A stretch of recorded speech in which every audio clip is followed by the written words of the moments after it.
हम लोग अपनी आज की बातचीत शुरू करें।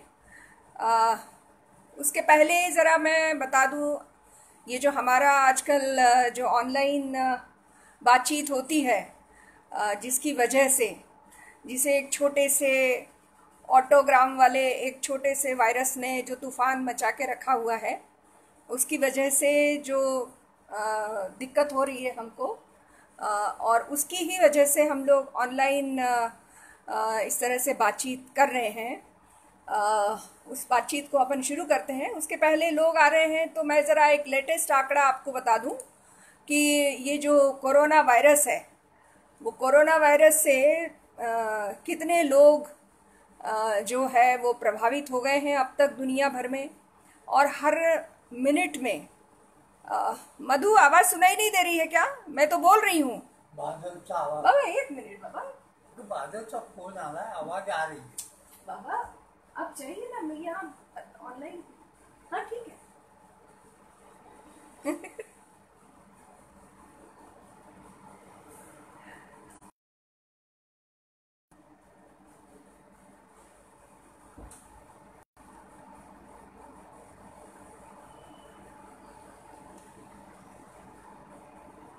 मधु मैं बोल रही थी लेकिन शायद तुम। ओके, मैं बात करना शुरू कर रही हूँ। तो जो अभी जो हालात हैं, इस उस ज़रा से नन्हे से वायरस ने जो करके रखा हुआ है, अभी पूरी दुनिया में जो प्रभावित लोग हैं वो हैं 1,46,67,659। और मैंने अभी आधे घंटे पहले जो देखा था उसमें करीब 350-400 लोगों की वृद्धि हो गई है। और जो मौतें हो चुकी हैं, अभी हाल फिलहाल जो आंकड़ा बता रहा है वो 6 लाख मौतें हो चुकी हैं। अगर हम अपने यहाँ का देखें तो ये बात ठीक है कि 87,000 के आसपास दुनिया भर में ठीक भी हुए हैं, लेकिन भारत जो अपने आप को हाँ बाबा चले गए हैं अभी पीछे। अभी जो हिंदुस्तान जो अपने आप को विश्वगुरु बनने के लिए अपने आप को आगे बढ़ाने की बात कर रहा है, वो तीसरे नंबर पे है। हो सकता है कि हम पहले नंबर पे पहुंच जाएं, क्योंकि हमारे यहाँ पे जो हालात हैं वो हालात बहुत ख़राब हैं। अभी हाल फिलहाल मैंने अभी आधे घंटे पहले ये देखा था, 11,19,000 के आसपास मामले हैं और 27,500 के आसपास। हम इसके कारणों की जांच भी हम करेंगे। अब हम अपनी बात को मुझे लगता है शुरू करते हैं। आज जो हम बातचीत कर रहे हैं, आज 20 तारीख है और कल था 19 जुलाई। 19 जुलाई वो हिंदुस्तान के इतिहास में इसलिए भी वाला दिन है। आज हम जिस सार्वजनिक स्वास्थ्य सेवाओं की बात कर रहे हैं, 19 जुलाई को कई साल पहले बैंकों का राष्ट्रीयकरण हुआ था। और ये जो बैंकों का राष्ट्रीयकरण हुआ था, उसके पीछे कारण ये था कि जो जनता की जो राशि है मेहनत से बचाई हुई, उनकी तनख्वाह की, उनकी पेंशन की, उनकी बचत की, वो तमाम राशि जो है वो देश के काम आए, किसी पूंजीपति की जेब में न जाए। और इसलिए भी कि वो जो बैंकें थी वो पहले जिस तरीके से लूट के बड़े पूंजीपतियों को कर्जा देकर और ठप हो जाती थी, जिसको अपन कहते थे बैंक फेल हो गई, ठीक उसी को रोकने के लिए ये कदम उठाया गया था और बैंकों का राष्ट्रीयकरण हुआ था। तो ये जो है आज जो 19 तारीख था, वो बैंक कर्मचारियों ही नहीं बल्कि पूरी देश की जनता के लिए एक बड़ा दिन था। और आज भी हम राष्ट्रीयकृत या सार्वजनिक स्वास्थ्य सेवाओं की बात कर रहे हैं, और हम ये कहेंगे कि सार्वजनिक स्वास्थ्य सेवा ही होना चाहिए और ये हमारा अधिकार है।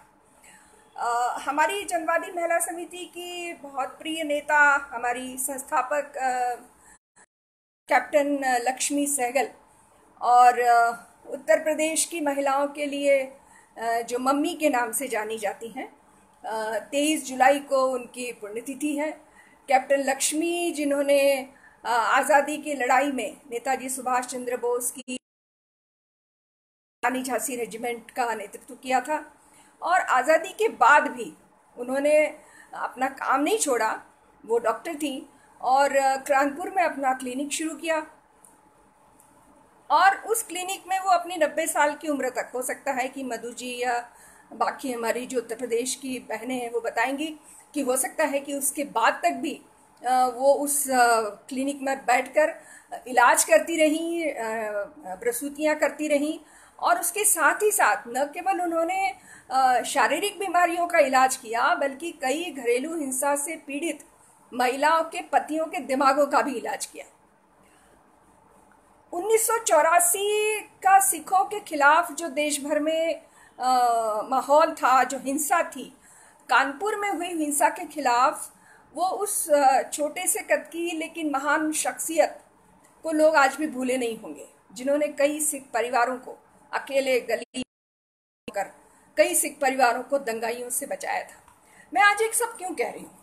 मैं आज ये सब इसलिए याद कर रही हूँ कि एक डॉक्टर न केवल शारीरिक बीमारी का इलाज कर सकता है बल्कि सामाजिक और राजनीतिक बीमारियों का भी इलाज वो कर सकता है। आज भी डॉक्टरों और वैज्ञानिकों पर इसी प्रकार की जिम्मेदारी जो है वो आन पड़ी है, और इसीलिए कैप्टन लक्ष्मी को अगर हमें श्रद्धांजलि देना है तो इससे बेहतर कुछ नहीं होगा कि आज हम इंसानियत पर प्रकृति के इस सबसे भयानक हमले और उससे निजात पाने के लिए इस आवश्यक उस रास्ते की बात करें जो विज्ञान और चिकित्सा से ही निकलेगा। इसके पहले हम थोड़ी सी ये बात करें कि आज जो हमारी बहनें सोच रही हैं कि हाय ये क्या हो गया, हमने तो जिंदगी में ऐसी कोई बीमारी ना देखी, जरूर भगवान का ही कोप हो गया हैगा, इसीलिए शीतला माता जैसी मरी माता ऐसे मंदिर बने थे, अब कोरोना माता के भी मंदिर बनाने पड़ेंगे, उसी का मंदिर बनाओ, उसी से बीमारी शांत होगी। बिहार से हमारी जो साथी हैं रामपरी, उन्होंने एक खबर भेजी है कि बिहार में तो बाकायदा महिलाएं समूह में निकलकर कोरोना माई के गीत गाते हुए नदी के किनारे पूजा कर रही हैं और भूत भगाने जैसा काम कर रही हैं। या फिर देश, अब आप देखिए कि हिंदुस्तान जब आज़ाद हुआ था तो इस देश के प्रथम प्रधानमंत्री पंडित जवाहरलाल नेहरू ने एक साइंटिफिक सोसाइटी ऑफ इंडिया बनाई थी, और ये कहा गया था कि इस देश को वैज्ञानिक सोच को विकसित करने के लिए काम करना है, और उस वक्त ये जिम्मेदारी दी गई थी। और अगर आपको मालूम न हो तो मैं बता दूं कि जितने भी एडमिनिस्ट्रेटिव ऑफिसर्स होते हैं, आईएएस होते हैं, आईपीएस होते हैं, उनको ये शपथ लेनी पड़ती है कि हम सोच को विकसित करने का काम करेंगे। अब आप खुद अपने अनुभव से देख लीजिएगा कि कितना वैज्ञानिक सोच जो है वो तो हमारे देश के चुने हुए विधायक और नेता तो कभी गौमूत्र और कभी योग को इसका निदान बता रहे हैं। मैं उन बहनों को, जो बहनें हो सकता है मेरी बात सुन रही हो या हो सकता है बाद में सुने, ये बात सही है कि हमारे यहाँ पे सरकार कह रही है कि क्लासेस जो है वो इंटरनेट पे होनी चाहिए। अब जो बच्चे, गरीब बच्चे हैं जो सरकारी स्कूल में पढ़ते हैं, वो कैसे इंटरनेट पे पढ़ेंगे। लेकिन मैं ये कहना चाहती हूँ हमारी साथियों से कि उनको ये ज़रूर बताएं कि शीतला माता और मरी माता के जब मंदिर बने तब हम शिक्षित नहीं थे, तब हमारे पास विज्ञान, शिक्षा और चिकित्सा की पहुंच भी नहीं थी, लेकिन हम फिर वही करने लगे और वही सोचने लगे, तो इस बीमारी को न रोक पा सकने वाले असली दुश्मन तक तो हम पहुंच ही नहीं पाएंगे। क्या पता वे असली दुश्मनी जिन्हें चुनाव जीतना है वे ही इन महिलाओं को कोरोना माई की पूजा करना सिखा रहे हो या गोमूत्र पीने के लिए कह रहे हो। इसीलिए आज के मुख्य विषय यानी कोरोना काल में सार्वजनिक सेवाओं की आवश्यकता पर बातचीत शुरू करें। लेकिन इसके पहले ये जो महामारियां हैं जिनके बारे में हमें लग रहा है, अधिकतर लोगों को लग रहा है कि अरे बाप रे ये क्या हो गया और ये तो हमने कभी देखा ही नहीं था हमारी जिंदगी में, उनके बारे में थोड़ा हम सुन लें, समझ लें कि ये क्या है। हर वे पीढ़ी जिसके जीवन काल में महामारी आई उसे यही लग रहा था कि ये पहले ही हो रहा है, ये उसने जो देखा ऐसा कभी हुआ ही नहीं होगा। ऐसी बात नहीं है। ये जो दुनिया है, ये जो पृथ्वी है, इसकी उम्र बहुत है। और आज हम जिस रूप में रह रहे हैं, आज इंसान के रूप में जो रह रहे हैं, जिसको वैज्ञानिक भाषा में होमोसेपियन कहा जाता है, वो होमोसेपियन के रूप में आने में भी हमको कई करोड़ साल लग गए। और ये जो इंसान का विकास हुआ, कई किताबें हैं हमारी, प्रभाकर संजगिरी की लिखी हुई किताबें हैं या और भी किताबें हैं, राहुल सांकृत्यायन की हैं, उनको पढ़िएगा, क्योंकि पढ़ना हमेशा अच्छी बात होती है। पढ़ने से हम न केवल आज के बारे में जानते हैं, हमारे इतिहास के बारे में जानते हैं, और जब हम इतिहास के बारे में जानते हैं तो भविष्य को ठीक करने के रास्ते भी हम निकाल सकते हैं। तो जीवन के इस सफर में कई बार इंसान को कई दिक्कतों से गुजरते हुए आगे बढ़ना पड़ा है। अक्सर वह खुद भी इन महामारियों का वाहक बना है और फिर उसी ने इसे ठीक भी किया है। एक जरा सा जायजा ले लें कि कितनी बार हमारी दुनिया को इन महामारियों से गुजरना पड़ा। इंसान ने जब हम एक साथ रहते हैं और जब हम एक साथ आगे बढ़ते हुए सभ्यता का विकास करते हैं या इंसान ने किया होगा, तो हम कह सकते हैं कि उसके साथ साथ महामारियां भी फैली, क्योंकि इंसान अलग अलग कारणों से एक स्थान पे दूसरे स्थान पर उसने जाना शुरू किया। जैसा कि आज भी हम कह रहे हैं कि अगर हम एक जगह पे रहेंगे, अगर आइसोलेशन में रहेंगे तो बीमारियां नहीं फैलेंगी। तो उस वक्त तो इतना मालूम नहीं था, तो महामारियां और आज भी वैसे ही मालूम होने के बाद भी मजबूरी में या किसी भी कारण से जा रहे लोग, इतने मजदूर यहाँ से वहां तक गए, भयानक पलायन हुआ। खैर, तो हम थोड़ा अगर इतिहास में चलें तो हम देखते हैं कि कब कब कितनी भयानक बीमारियां, महामारियां फैली। हम अगर थोड़ा सा पीछे जाएं, 430 बीसी यानी आज 2020 है, तो 430 बीसी यानी उसके भी 500 साल पहले, यानी करीब 2500 साल पहले, 2500 साल पहले जो है वो एक बीमारी थी, उसने एथेंस को बर्बाद कर दिया। एथेंस यानी उस वक्त का ग्रीस का सबसे बड़ा विकसित शहर था।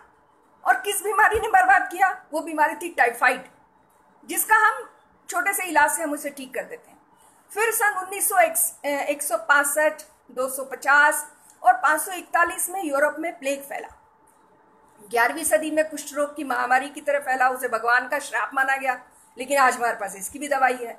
1350 में फैले ब्लैक डेथ ने, महामारी ने सफाई और क्वारंटाइन जैसे शब्द दिए। क्वारंटाइन शब्द जो है वो उसी वक्त आया। 1492 में दुनिया को खोजने निकले कोलंबस और उसके साथी अपने साथ बीमारियां ले गए, और कैरेबियन के जो द्वीप हैं वहां पर चेचक आदि भयानक रूप से फैला। 1665 में फिर से यूरोप में प्लेग फैला। 1817 में कॉलरा या उल्टी दस्त की महामारी फैली। मतलब ये महामारियां जो मैं आपको बता रही हूँ वो जानबूझ के बता रही हूँ कि आज वो महामारियां जो उस वक्त उनको बड़ी भयानक लगी होगी, आज हमें वो नहीं लगती हैं। 1855 में फिर से प्लेग फैला। 1875 में चेचक ने तूफान मचाया। 1889 में रशियन फ्लू, 1918 में स्पेनिश फ्लू, 1957 में एशियन फ्लू, 1981 में HIV एड्स और 2003 में सार्स।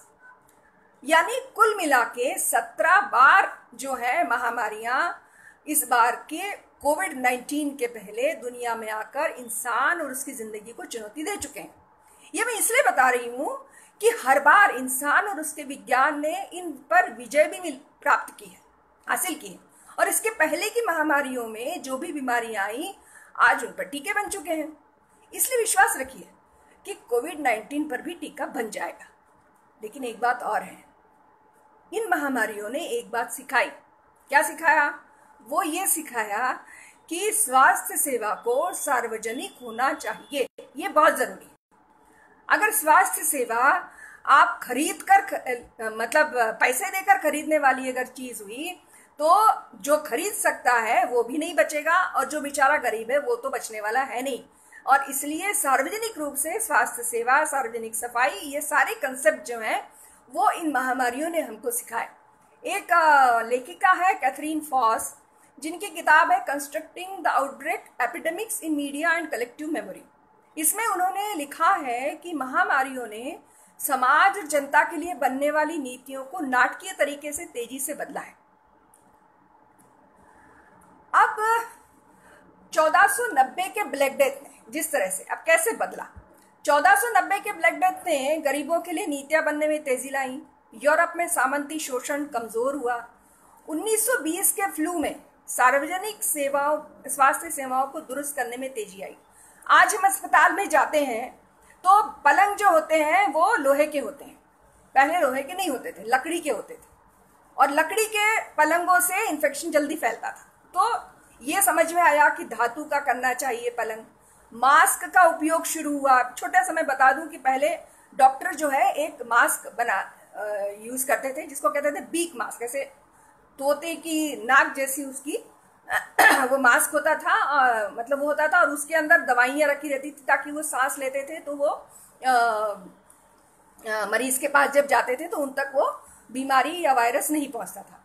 खैर, तो डिस्टेंसिंग और क्वारंटाइन पहले नाविकों के लिए होता था, यानी 15 दिन अगर वो किसी दूसरे द्वीप से आ रहे हैं, दूसरे देश में आ रहे हैं, तो 15 दिन उनको वहीं पर बंदरगाह पे रखा जाता था। तो अब ये मरीजों के लिए शुरू हुआ, और फिर उसके बाद तेजी से वैक्सीन भी बने, यानी measles, mumps, malaria, polio, rubella. वैज्ञानिक खोजों के चलते बने हुए वैक्सीनों के कारण आज जो है वो ये सारी बीमारियां नियंत्रण में है और जानलेवा और डरावनी भी नहीं है। कुल मिलाकर विज्ञान ने इनको बचाया है, विज्ञान ने इंसान को बचाया है। शीतला माता, मरी माई, कोरोना माई ने नहीं बचाया। ये हमें ध्यान में रखना चाहिए बहनों, और ये हमको लोगों को बताना भी चाहिए। अब हम बात करें सार्वजनिक स्वास्थ्य सेवाओं की। ये तो ठीक है, हमने देख लिया कि जितनी महामारियां थी वो महामारियां रुकी हैं, कम हुई हैं, कंट्रोल में हुई हैं, केवल और केवल विज्ञान के विकास और विज्ञान के उपयोग से। तो हम ये जान लें कि महामारी और वैश्विक बीमारी, इसको वैश्विक बीमारी भी हम कह सकते हैं, पेंडेमिक के दौर में जब सारी जनता इस खतरे में है तो सार्वजनिक स्वास्थ्य सेवा हासिल करना उसका अधिकार है। ये कोई ऐसी बीमारी नहीं है कि एक व्यक्ति को हुई और उसने मर्जी से किसी भी अस्पताल में जाके अपना इलाज करवा लिया। ये सरकार की जिम्मेदारी है, और तभी इस बीमारी को नियंत्रण में रखा जा सकता है। अब कैसे नियंत्रण में रखा जा सकता है? विज्ञान हमेशा प्रूफ्स की बात करता है, विज्ञान हमेशा ठोस उदाहरणों की बात करता है। वो ठोस उदाहरण मैं आपको दे रही हूँ।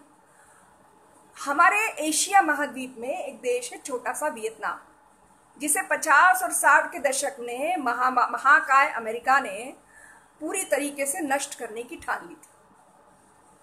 लेकिन उसमें से कम्युनिस्ट पार्टी के नेतृत्व में वियतनाम उठ के खड़ा हुआ, बना, और आज जब चीन, उसका पड़ोसी चीन, इस भयानक बीमारी से जूझ रहा था, उस वक्त वियतनाम ने अपनी सार्वजनिक स्वास्थ्य सेवाओं की बदौलत अपनी लगभग 10 करोड़ की जनता को पूरी तरीके से बचा लिया। एक भी मौत नहीं हुई वहां पे। कुल मामले आए 382 और 357 ठीक भी हो गए। आज ये देश अमेरिका को पीपी किट लाखों में भेज रहा है, उसी अमेरिका को जिसने इसको नष्ट करने की पूरी ताकत अपनी लगा दी थी। दूसरा देश है क्यूबा, जहां पर केवल 27 मौतें हुई, और इस देश में प्रति 10,19,000 के आसपास जांचें हुई। यहाँ के सरकारी अस्पतालों में न केवल अपने यहाँ पे बल्कि दुनिया भर के लगभग 67 देशों में जाके वहां के कोविड-19 के बीमारों की सेवाएं की। चीन, जहां सबसे पहले इस बीमारी का बम फूटा था, उसके वहां पर बेहतरीन स्वास्थ्य सेवाओं की बदौलत वहां पर एक प्रांत से दूसरे प्रांत में नहीं जा पाई ये बीमारी। तो ये होता है, अगर आपको जनता की फिक्र है उस सरकार को, तो हम किसी भी हालत में जनता को बचा। अब ये लोग कह सकते हैं कि अरे तो कम्युनिस्ट देश, इनका क्या, लेकिन हम ये कह सकते हैं कि उन देशों को भी देखिए जहाँ कम्युनिस्ट सरकारें नहीं है, लेकिन अपनी स्वास्थ्य सेवाओं को उन्होंने जनता की पहुंच के भीतर रखा है, यानी सरकारी नियंत्रण में रखा है और जनता को विश्वास में लिया है। जर्मनी उनमें से एक है।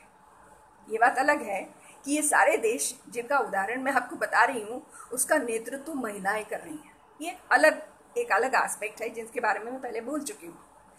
जर्मनी उनमें से एक है। जर्मनी में स्वास्थ्य सेवाओं का जाल फैलाकर और लॉकडाउन का जो समय था, हमारे यहाँ लॉकडाउन के समय में केवल थाली बजाने का काम किया, और हर 8वें 10वें दिन हमारे महाशय आके बोलते रहे। तो लॉकडाउन के समय का उपयोग करके अस्पतालों में बिस्तरों की व्यवस्था ठीक की, आईसीयू की व्यवस्था को ठीक किया। यही काम न्यूजीलैंड में हुआ, क्योंकि वहां पर भी स्वास्थ्य सेवाएं जो है आम लोगों तक है। और ईमानदारी के साथ सरकार ने खतरे को सामने रखा। ये नहीं कहा कि अरे ये तो कुछ नहीं है, ठीक है, ये तो हो जाएगा, ये तो फ्लू है साधारण सा, जैसा कि ब्राजील के बोल्सोनारो ने कहा, आज वो दूसरे नंबर पर है। जैसे ट्रंप ने कहा, अपने आप को बहुत महान समझने वाले देश के राष्ट्रपति ने, कि अरे ये कुछ नहीं है, इनको तो हम नियंत्रण में कर लेंगे, आज वो पहले नंबर पे है। तो आइसलैंड ने भी यही किया। स्पेन ने तो इस बीमारी से लड़ने के लिए तमाम सारे अपने, और उसके बाद भी तमाम सारी स्वास्थ्य सेवाओं को सरकारी नियंत्रण में ही ले लिया। कुल मिलाकर जनता को बचाने के लिए जो कदम सबसे ज्यादा और एकमात्र रूप से प्रभावी रहा वह था सार्वजनिक स्वास्थ्य सेवा। और दूर क्यों जाए भाई, अब हमारे देश में भी देख लीजिए। एक हमारा देश है जहां का राज्य है केरल, जहां पर कम्युनिस्ट पार्टी की सरकार है, और हमारे प्रिय संगठन अखिल भारतीय जनवादी महिला समिति की नेता के शैलजा वहां की स्वास्थ्य मंत्री है, जिनके काम की दुनिया भर में प्रशंसा हो रही। क्या किया उन्होंने? एक ही काम किया। जनवरी में जब देश में सबसे पहले कोरोना का मरीज केरल में आया, उसके पहले तक उन्होंने अपने यहाँ के सभी सरकारी अस्पतालों को पूरी तरीके से इस बीमारी से लड़ने के लिए तैयार कर लिया था। कोरोना माई नहीं, शैलजा माई और उनकी पूरी टीम तमाम जरूरी उपकरणों के साथ सरकारी अस्पतालों में तैयार खड़ी थी इस बीमारी से दो दो हाथ करने के लिए, और इस पर उन्होंने विजय भी हासिल की। बहुत सारे आंकड़े हैं कि केरल में प्रति 10 लाख टेस्टिंग बहुत हुई, मौतें कम हुई, आदि आदि। लेकिन ये सब कुछ हुआ कैसे? ये हुआ सार्वजनिक स्वास्थ्य सेवाओं की चुस्ती के बदौलत।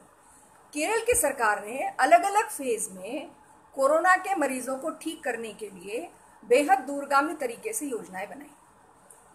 कुटुंबश्री, आशा, आंगनवाड़ी, इन कार्यकर्ताओं की सहायता से न केवल स्वास्थ्य बल्कि जनता के भोजन की भी व्यवस्था की गई, और प्राथमिक चिकित्सा केंद्रों को परिवार स्वास्थ्य केंद्रों में बदल दिया। मैं उत्तर प्रदेश की महिलाओं से खास तौर से ये बोलना चाहती हूँ, हमारी बहनों से, कि मधु जी ने एक पर्चा बनाया है 23 जुलाई के लिए, और जो हमारा आह्वान है कैप्टन की पुण्यतिथि पर, उस पर्चे को आप जरूर पढ़िए। बहुत अच्छा पर्चा है, उसको पढ़िए और महिलाओं में वितरित करिए, ताकि महिलाओं तक ये बात जाए कि केरल, जिसके बारे में पूरी न्यूज़ कभी कुछ नहीं बताता, हमारी महिलाओं को, आम जनता को पता होना चाहिए कि एक ऐसा प्रदेश है जहां पर एक बेहतरीन स्वास्थ्य व्यवस्था ने लोगों की जिंदगी को बचाया। तो न केवल सरकारी अमले को इन्होंने दुरुस्त किया, बल्कि निजी अस्पतालों को भी अपने साथ ले लिया और उन पर सरकार का नियंत्रण रखा। केरल में ईसाई मिशनरियों के भी अस्पताल बड़ी संख्या में, सरकारी गेस्ट हाउस, हॉस्टल, ये सब के सब उन्होंने, और यहाँ तक कि बड़े बड़े शादी हॉल भी सरकारी नियंत्रण में ले लिए। तो ये दूसरे स्थान पर नहीं किया जा सकता था क्या? इसको तो किया जा सकता था। यही मांग तो हम कर रहे हैं, और यही बात विश्व स्वास्थ्य संगठन भी कर रहा है। उसका कहना है कि टेस्टिंग, टेस्टिंग और टेस्टिंग, यही इस बीमारी को रोकने और नियंत्रित करने में सफल हो सकता है। मैं एक छोटा सा एक बात कहूँ कि ब्राजील में भी जो है वो सरकारी स्वास्थ्य सेवाएं हैं, लेकिन उन्होंने आंकड़ों को छिपाया, आंकड़ों को दबाया, झूठ बोला, लोगों को बोला कि नहीं, आपकी जिंदगी से ज्यादा हमारा इकोनॉमी, हमारी अर्थव्यवस्था ज्यादा महत्वपूर्ण है, इसलिए आपको काम करने निकलना पड़ेगा। देखो, मैं भी काम करने निकल रहा हूँ। वो जो महान बोल्सोनारो है, जिसने महिलाओं के बारे में बड़ी अभद्र टिप्पणी की थी, उसने अपनी पूरी जनता को जो है वो मौत के मुंह में धकेल दिया। इसलिए केवल स्वास्थ्य सेवा होने से काम नहीं चलता है, इसको इम्प्लीमेंट करना पड़ता है, उसको क्रियान्वित करना पड़ता है। तो हम ये कहना चाहते हैं कि लोग कहेंगे कि अरे वो तो छोटा सा राज्य है, कह रहे लोग कि केरल तो छोटा सा है। तो भाई, सवाल छोटे या बड़े का नहीं है, सवाल है सरकार की राजनीतिक इच्छा शक्ति का। लेकिन हमारे यहाँ क्या हो रहा है? बीमारी रोकने के लिए तालियां बजवाई गई, थालियां बजवाई गई, और अब राम मंदिर में भूमि पूजन होने वाला है। बस राम मंदिर का भूमि पूजन हो गया और समझ गए कि कोरोना भाग गया। तो इस केंद्र सरकार का एक प्रेस वक्तव्य है जो मैं आपको पढ़ के सुना रही हूँ। उसके अनुसार जो हमारी करोड़ों की आबादी है, 137 करोड़, एग्जैक्ट संख्या मेरे को याद नहीं आ रहा है, देश में कोविड में के लिए ही काम कर केवल 1383 अस्पताल है। 3,107 स्वास्थ्य केंद्र हैं और 10,382 कोविड केयर सेंटर्स हैं। अब बताइए, इसमें आईसीयू के कुल बिस्तर केवल 46,000 हैं और इतने बड़े देश में केवल 21,000 वेंटिलेटर्स हैं। आशा जी कह रही हैं कि हाँ, कम्युनिटी सेंटर्स, कम्युनिटी किचन जो है लगभग 1400 हैं। सही बात है। अब बताइए कि जिस देश में हर जिले में एक अस्पताल को कोविड के लिए तैयार हो जाना चाहिए था, उस देश में सरकारी स्वास्थ्य सेवाओं का ये हाल है।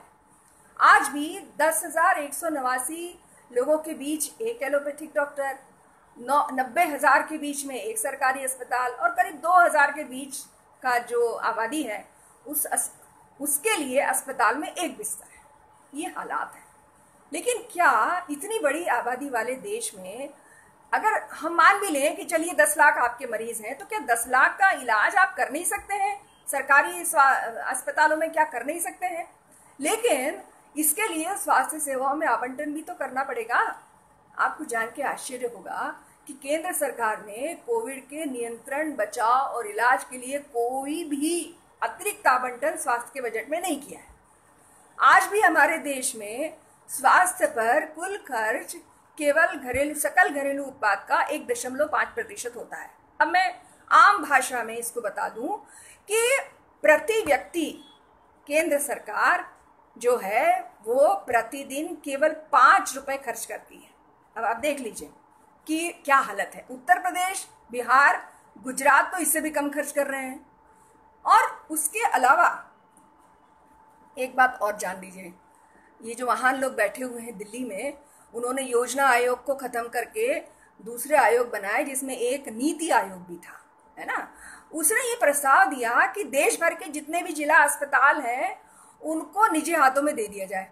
कल्पना करिए कि इस प्रस्ताव के तहत आज जो भी कुछ काम, जितने भी काम सरकारी डॉक्टर, सरकारी जो स्वास्थ्य कर्मी है, वो आशा कार्यकर्ता, ये सब लोग जो कर रहे हैं, यदि ये निजी हाथों में होते अस्पताल, तो इस देश में कोरोना क्या तांडव मचा रहा होता। मैं नहीं जानती कि बाकी प्रदेशों में क्या हो रहा। हो सकता है कि आप लोग अपने अपने प्रदेशों में जब आप 23 जुलाई और उसके बाद में स्वास्थ्य सेवाओं के लिए काम करें तो आप इनको ज़रूर बताइएगा। लेकिन हमारे प्रदेश की जो सरकारी स्वास्थ्य सेवाएं हैं उनको मैं जानती हूँ। हमारे यहाँ पे जितने जिले हैं, कोविड अस्पताल केवल 25 हैं और वो भी केवल 8 जिलों में। हमारा प्रदेश देश के कोरोना प्रभावित सबसे बदतरीन प्रदेशों में से एक है। तीसरे नंबर पे है यहाँ की मौत की दर। पहला क्रमांक किसका है मालूम है आपको? पहला क्रमांक है गुजरात का। वो 5.9% की सबसे ज़्यादा मौत की दर के साथ में सबसे पहले नंबर पे है। लेकिन उसकी खबर कहीं नहीं आ रही है, क्योंकि गुजरात मॉडल की चर्चा हमने की। गुजरात मॉडल जिसकी चर्चा भाजपा करते नहीं थकती थी, महाराष्ट्र से आगे बढ़ गया, उसके यहाँ पर मौतें ज़्यादा हो रही है। महाराष्ट्र में ये दर 4.3 है, मध्य प्रदेश के 7 में। लेकिन प्रॉब्लम ये है कि हमारे इसके बावजूद जब मौतें हो रही हैं, कुछ जिलों में जांच ही नहीं हो रही है। क्यों? अभी सरकार गिराई थी, अभी लोगों को इधर से उधर लेकर आए थे पैसे ले दे के। अब वहाँ चुनाव लड़ना है, अगर वहाँ पर ज़्यादा आने दिखने लगेंगे मरीज तो चुनाव कैसे जीत पाएंगे। इसलिए हमने ये दिखाना है कि हमने कोरोना को कंट्रोल में कर लिया है। अब तो सरकार की ओर से ये आ गया है कि कितनी जांचें हो रही हैं ये भी नहीं बताएंगे। हमारे स्वास्थ्य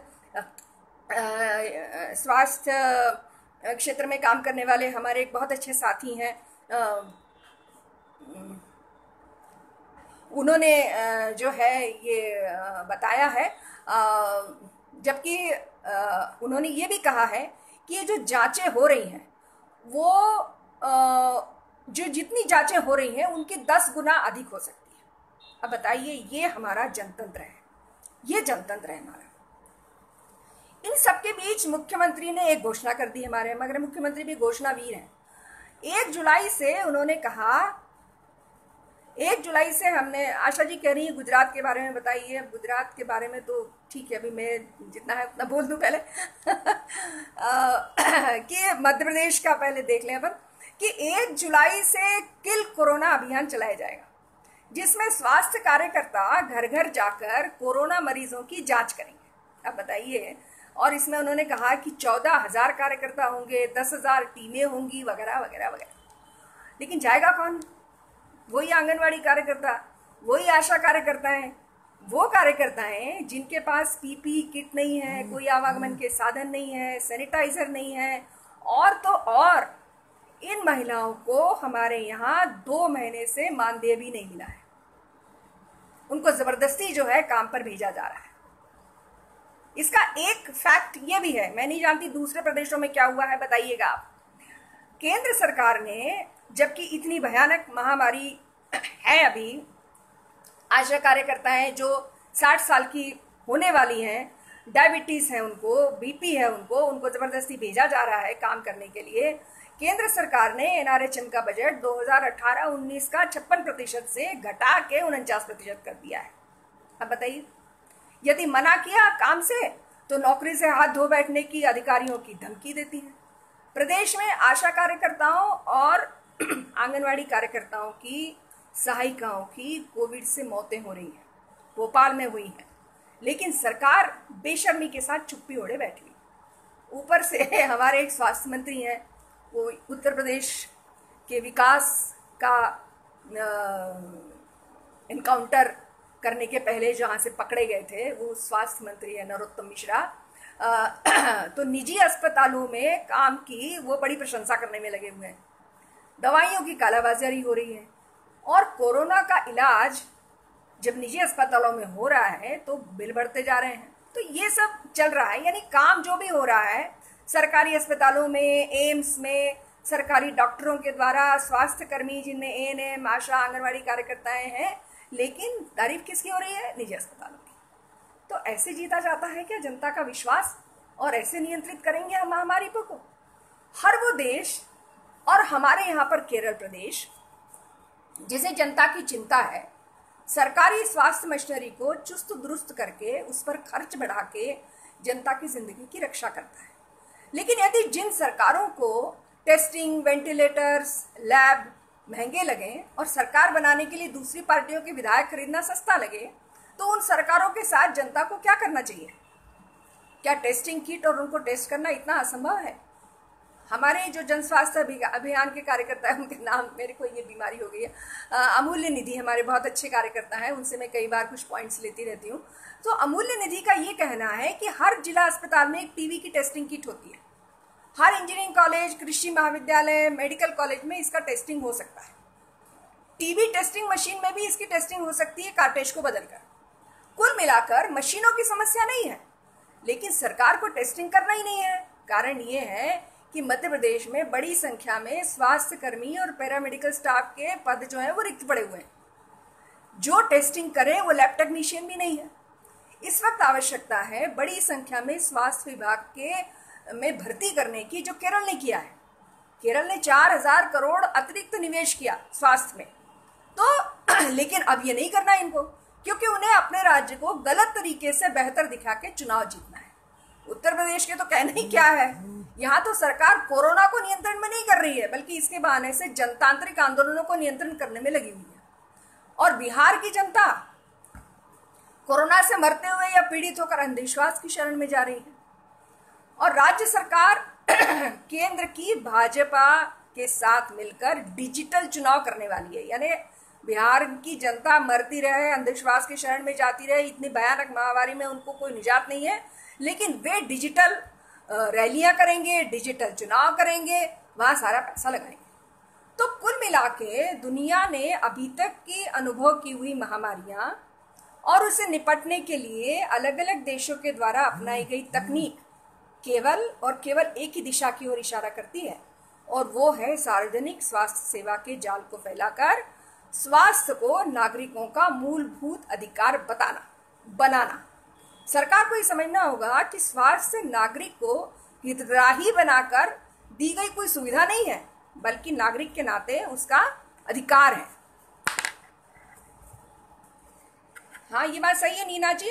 अब कोरोना का भी इलाज नहीं हो रहा है, और कोरोना के नाम पे उन अस्पतालों में दूसरी बीमारियों का भी इलाज नहीं हो रहा है। हम देख रहे हैं दिल्ली में जिस तरह से महिलाओं की मौतें हुई हैं डिलीवरी के दौरान, डिलीवरी नहीं हो पाई उसकी वजह से। तो ये हालत है हमारे देश की। अब इसका निजात स्वास्थ्य जो सरकारी स्वास्थ्य सेवा है, जिसको हम एक तरह का वैक्सीन बताते हैं, हम ये कहते हैं कि ये भी एक तरह का वैक्सीन है, क्योंकि सरकारी स्वास्थ्य सेवा को अगर हम चुस्त करते हैं तो असल में वैक्सीन न होने के बावजूद भी जो है हम लोगों को बचा सकते हैं। लेकिन अगर हम अब असली वैक्सीन की ओर आए तो हम क्या देखते हैं, हमारे यहाँ एक रामदेव है और उनको वैक्सीन बनाना है अचार डालना जैसा लगता है। घोषणा कर दी उन्होंने कि रामदेव ने वैक्सीन बना लिया, क्या हुआ बाद में? एक है प्रधानमंत्री, उन्हें वैक्सीन बनाना और थाली बजाना एक जैसा लगता है, और इसलिए आदेश निकाल दिया कि 15 अगस्त तक वैक्सीन बना लो। अरे कैसे बना लो? अभी ऑक्सफोर्ड में देखिए आप कितनी टेस्टिंग हो रही है, तमाम सारे देशों में first phase, second phase, third phase ये होता है। बंदे को पता ही नहीं होगा कि क्या होता है फर्स्ट फेज, सेकंड फेज, और वैक्सीन बना लो। तो मजाक बना के रखा हुआ है इस देश में, वैज्ञानिकों और वैज्ञानिकों के वैज्ञानिक शोध को एक मजाक बना के रखा है। इसीलिए क्या होता है, अभी एक घटना हुई और जिसका हमको सबको बहुत जोर शोर से, बहुत तेजी के साथ उसका विरोध करना चाहिए था। क्या हुआ? हमारे देश में एक बहुत बड़ी वैज्ञानिक है और इंटरनेशनली फेम, अंतर्राष्ट्रीय स्तर से ख्याति प्राप्त वैज्ञानिक है, और हमारे यहाँ पे बच्चों में एक डायरिया, एक खास तरह का डायरिया होता है जिसके वायरस की उन्होंने खोज की थी और उसका टीका बनाया था और उनको वैक्सीन की गॉड मदर कहते हैं। उनका नाम है गगनदीप कांग। और इस गगनदीप कांग जो अभी इस वैक्सीन पे काम कर रही थी, उनको अपने पद से इस्तीफा देके वापस वेल्लोर जाना पड़ा है। इस इतनी बड़ी घटना पर दिन रात जो है विकास विकास विकास और पता नहीं क्या, इसके बारे में दिन रात बोलने वाले मीडिया ने कोई बात नहीं की, केवल एक को छोड़कर। ऐसे खोजेंगे हम वैक्सीन, ऐसे होगा इलाज। जोनास साक, जिन्होंने पोलियो की वैक्सीन खोजी थी, और ये चीज़ आ रही है अभी कि ये जो कोरोना है, ये कोरोना भी पोलियो जैसा हो सकता है। आपको याद होगा कि पोलियो के ड्रॉप्स पिलाती थी हमारी आंगनवाड़ी कार्यकर्ताएं, और एक भी अगर मिल जाता था तो दोबारा पूरा जो है वो अभियान चलता था। तो ठीक इसी तरीके से शायद ये भी हो सकता है, ये भी एक वैज्ञानिक हल्के से खबर आ रही है। तो जब वो जोनास साक पोलियो के वैक्सीन की खोज में लगे हुए थे, तो उनको जिस लैब में वो कर रहे थे खोज, उस खोज को करने वाली लैब ने उनके ऊपर कभी भी आर्थिक संकट नहीं आने दिया। हाँ कोटिया जी, सही बात है, मैं उनका नाम नहीं लेना है, रवीश कुमार ने ही बताया था कि गगनदीप कांग जी के साथ में क्या हुआ। तो जोनास साक जब वो लगे हुए थे उस काम में, अपने वैक्सीन की खोज में, तो उस लैब ने कभी भी जो है उनको कभी आर्थिक संकट नहीं आने दिया। और उसके जवाब में जोनास साक ने जब वो वैक्सीन खोज ली, तो उसके बाद उन्होंने उसका एनकाउंटर में पढ़ रही हूँ और मुझे एनकाउंटर, उसका जो है पेटेंट नहीं लिया। अगर वो पेटेंट लेते तो आज पता नहीं, शायद दुनिया के सबसे धनी वैज्ञानिकों में से होते, लेकिन उन्होंने वो पेटेंट नहीं लिया। और इसलिए नहीं लिया ताकि दुनिया भर के लोग इसका मुफ्त में इलाज जो है पा सके। और आज जितने भी कॉरपोरेट वर्ल्ड है, आप ये देख लीजिए, जितना कॉरपोरेट वर्ल्ड है आज अगर वैक्सीन की खोज में लगा हुआ है, वो इसलिए भी लगा हुआ है ताकि अगर वो खोज कर ले वो खोज कर ले और उसको पेटेंट मिल जाए, तो बस फिर तो उसके बारे न्यारे हैं। और इसलिए सरकारी क्षेत्र में विज्ञान को रखना, सरकारी क्षेत्र में स्वास्थ्य को रखना इसलिए ज़रूरी है क्योंकि इंसान की ज़िंदगी के लिए ये ज़रूरी होता है। तो जोनास साक ने जो है वो उपयोग के लिए मुहैया कर दिया। वैज्ञानिक ऐसे ही होते हैं और ऐसे ही वैज्ञानिक इस दुनिया को बचा भी सकते हैं। कैप्टन लक्ष्मी सहगल को हमें याद करना है और हमें अपना काम करना है, और हमें अब हमारे देश की इस सार्वजनिक स्वास्थ्य सेवा को बचाने का काम करना है। वैज्ञानिक तो जिंदगी बचाने का काम करेंगे, हमें ये भी मांग करनी है कि सरकारी स्वास्थ्य सेवाओं को ठीक करो, स्वास्थ्य पर बजट को बढ़ाओ, निजी अस्पतालों को रेगुलेट करो, कोरोना की प्रति 10 लाख टेस्टिंग को बढ़ाओ, पैरामेडिकल स्टाफ की भर्ती करो, स्वास्थ्य कार्यकर्ताओं को नियम बढ़ा हुआ मानदेय और पीपीई किट जरूर दो। और एक बात, महिला स्वास्थ्यकर्मी को उनके घर से लाने और ले जाने की वाहन की व्यवस्था करो। कोरोना का इलाज टेस्टिंग मुफ्त में करो। जनता की इम्यूनिटी या प्रतिरोधक क्षमता बढ़े, उसके लिए सबको मुफ्त अनाज 6 महीने तक दो। और इसमें दाल, तेल, शक्कर, ये नहीं कि आपने चावल दे दिया, गेहूं दे दिया, आप खाओ सूखा सूखा। चाय भी दो। उज्ज्वला योजना के तहत मुफ्त सिलेंडर दो। ये हो रहा है कि हमको कहा जा रहा है कि मुफ्त सिलेंडर मिलेगा, लेकिन पहले आप पैसे दो, बाद में आएगा, तो वो कभी आता नहीं। और कोविड के अतिरिक्त जो दूसरी बीमारियां हैं उनका भी इलाज अस्पताल में हो, इसकी व्यवस्था होना चाहिए। और ये सब मांग जनता क्यों नहीं करे भाई? ये जनतंत्र है और यहाँ पर जनता को जिंदा रहने, स्वस्थ रहने, भोजन पाने, रोजगार पाने और हिंसा मुक्त जीवन जीने का अधिकार है। हम हितग्राही नहीं हैं, हम नागरिक हैं। और जनता में नागरिक होने के इस एहसास को जिंदा रखने और जनतांत्रिक अधिकारों को हासिल करने के एहसास की आग को जलाए रखने की जिम्मेदारी हम जैसे संगठन में काम कर रहे कार्यकर्ताओं की है। ये काम हम करेंगे और अपने इन कामों के द्वारा कैप्टन लक्ष्मी सहगल को श्रद्धांजलि देंगे, ऐसी मैं आशा करती हूँ। धन्यवाद। सही बात है नीना जी, क्वारंटाइन सेंटर तो असुविधाएं भयानक हैं, बहुत गंदे हैं, बहुत सारी खबरें आ भी रही हैं। हमारे जो जन स्वास्थ्य अभियान के कार्यकर्ता हैं वो भी लगे हुए हैं इस काम में। तो जी, ज़रूरत की 14 चीज़ें दी जानी चाहिए। तो मैं अब बंद करती हूँ, ठीक है मधु जी?